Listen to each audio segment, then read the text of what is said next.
This is the city of Umsburg, a little town a few miles across the border of Indiana. The story you are about to hear is about a man named Albert Nelson. He is a Presbyterian pastor. He has a wife and 5 lovely blondes. He planted a church in the Umsburg area 14 years ago. During his first 6 years of ministry, he started off as a youth pastor in a non-denominational church in Pennsylvania, where he met his wife. Then for the next 3 years, he was later called to a Methodist church in Florida to serve as its small groups pastor, where he married his wife and had his first child. He moved to Ohio after he gained enough experience and planted the Presbyterian church he started in the Umsburg area, and has been the senior pastor ever since. Starting from then, there were 45 to 50 people in attendance, and they started in a high school gym for the first 4 years. Then, for the next 3 years, they moved into a hotel and rented its meeting room. Now, there are about 350 to 375 people in attendance, and they raised enough money to build their sanctuary and gym, and they met there ever since. The elders have changed over the years, but the associate pastor has been in position for only 6.5 years.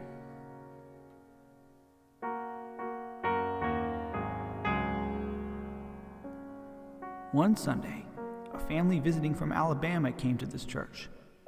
In this family, there was a teen at the age of 17, and his name was Stephen Fry.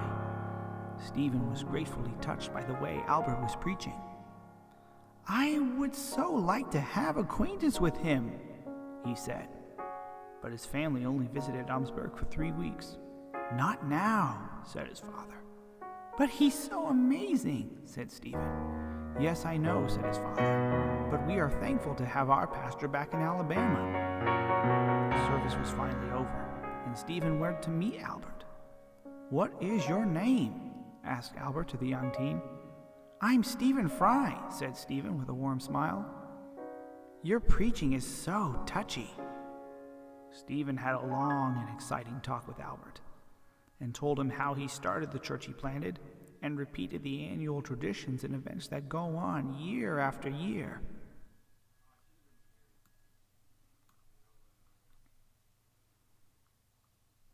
On the second Sunday of the Fry's visit, Stephen and his family invited Albert and his family out to lunch.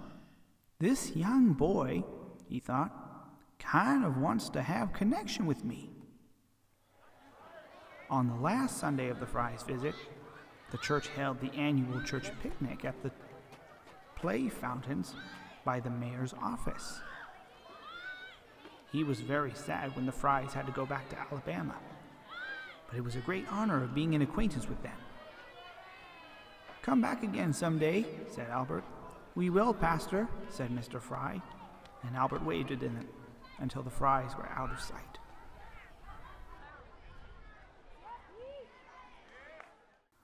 The Frys told their pastor what they had experienced and enrolled Stephen into a Christian school.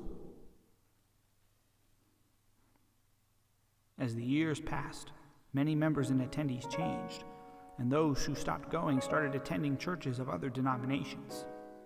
Albert's 5 daughters grew into beautiful young women and moved on. His wife died, and 2 men moved in with him to pay off his house a little faster. One, whose name was Ron, who had narcolepsy and no family. The other, whose name was Timothy, who had the autism spectrum and had children and grandchildren who lived in Southern California. Luckily, Timothy had a car to go where he wanted to go and give Ron the rides he needed.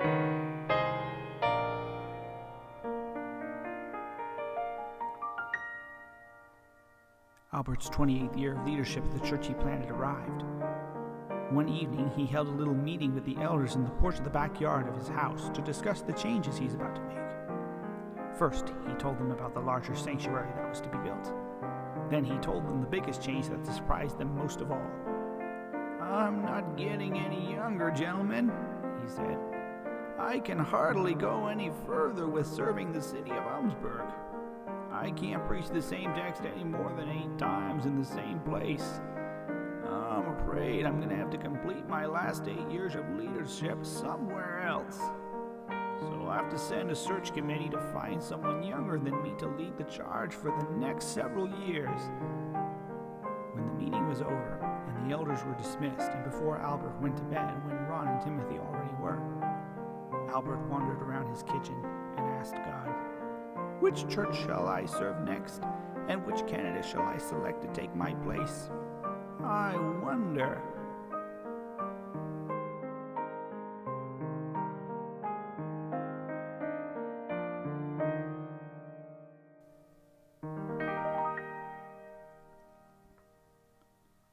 The months passed, and Albert and Timothy began to kneel by Albert's bed every night before they went to bed to pray for these 2 things. It wasn't a hard process to go through. The Lord led Albert to a church in Southern California close to where Timothy's children and grandchildren were. And as for the search committee, it wasn't a hard process either. One candidate from South Carolina had accepted the offer. It was no other than Stephen Fry, the young man Albert met 14 years ago, and he served a Methodist church as one of the associate pastors. A few months more went by, and the church Albert planted got acquainted with Stephen and his family. He was ready to accept the call to lead the charge for the next several years. Albert succeeded in resigning and was ready to accept the call of being the next lead pastor at the church in Southern California. And his house was successfully sold, and he purchased a house in Anaheim.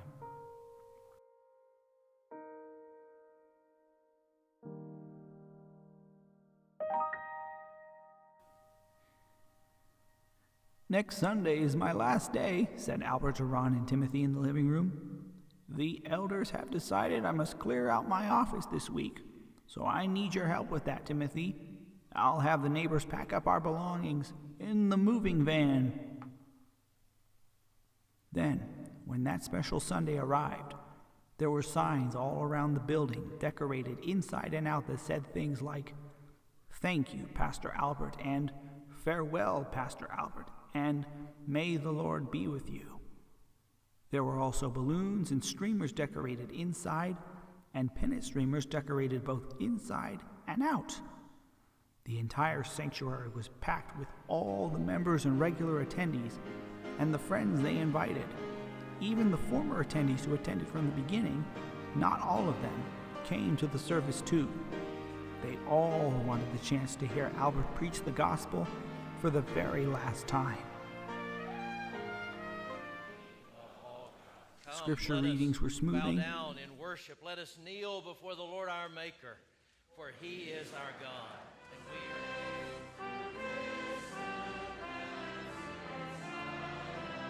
Albert's favorite hymns were sung.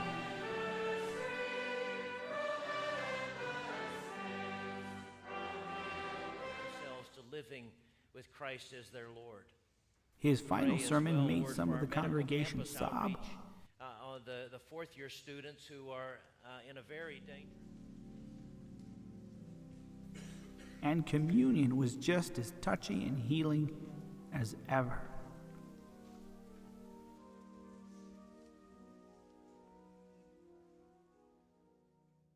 At the end of the evening service, when Albert passed on the baton to Stephen, there was a ginormous potluck.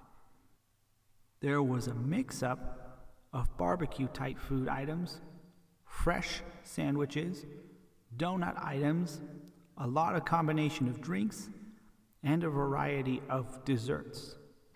A few members stood on the gym stage and gave thank you and farewell speeches. The former attendees who attended from the beginning gave Albert a lot of farewell gifts to remember them by. As for Stephen, who was now officially installed as the next senior pastor, felt the saddest and gave Albert the longest thank you speech because it brought back the memory of the time he first met Albert when he was a teen.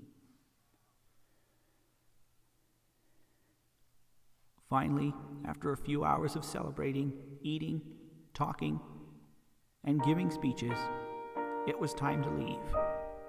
First, he said goodbye to Stephen, who had the honor of being an acquaintance with.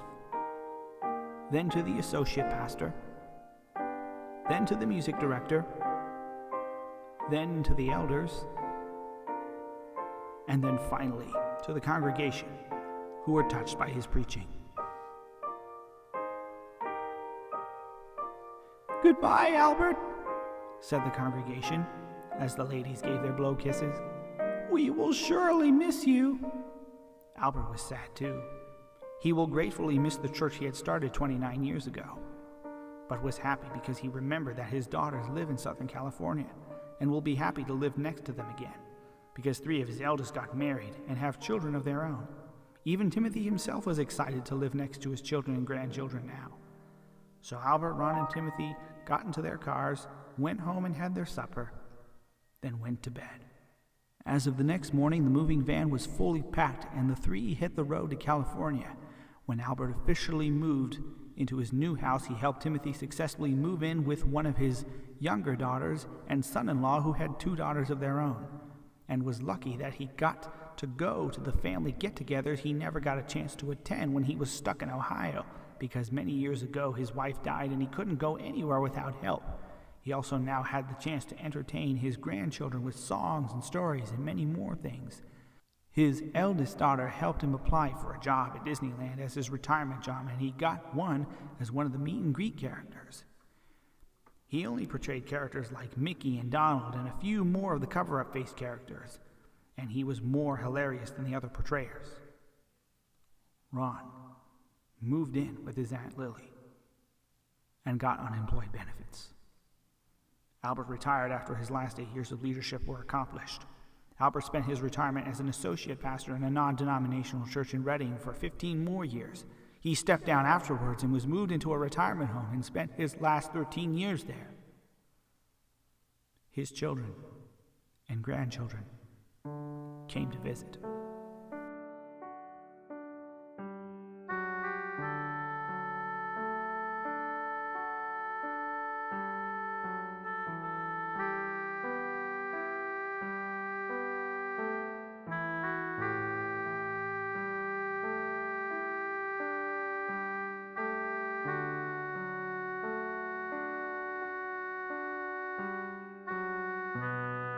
Stephen's era as senior pastor at the Presbyterian church that Albert planted was a tiny bit shorter than Albert's era, 22 years to be exact. But the attendance grew from 4 to 5 times larger, and went to 3 services in the morning and 1 in the evening. The congregation delighted in his preaching. New staff and pastoral positions were added under his leadership, even new annual events. And the expansion was successfully built, big enough to fill the entire attendance.